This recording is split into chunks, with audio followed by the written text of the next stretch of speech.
The Prime Minister said today she backs British Leyland's management, and she said she's watching to see what happens before deciding if BL is to get another £800 million in public money. Mrs Thatcher said 1980 had not been a bad year for the British economy. There had been fewer strikes in the autumn than for 30 years. Mrs Thatcher confirmed today that she's going to see President Reagan in Washington at the end of February. At 10 Downing Street, she spoke to our political correspondent David Rose about the economy and the prospect of British Leyland closing. I think it would be a tragedy. It would be a tragedy for British Leyland, a tragedy for all those who supply British Leyland, a tragedy for the taxpayer who's backed British Leyland and Michael Edwards with their money, and a tragedy for Britain. And I hope it won't happen.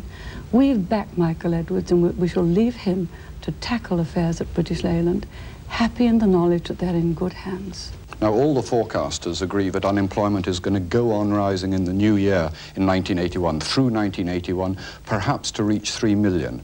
Do you agree? I've never been in the business of forecasting unemployment. I've never known anyone get it quite right, but I think that it may go up certainly during the winter months, and I note that during the lifetime of the last Labour government, it got up, as you know, to 1.6 million.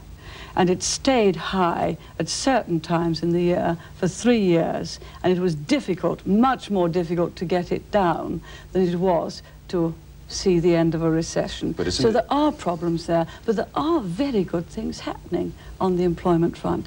For example, every month, 250,000 people go off the unemployment register and find jobs. That's the equivalent of one person finding a job every 10 seconds.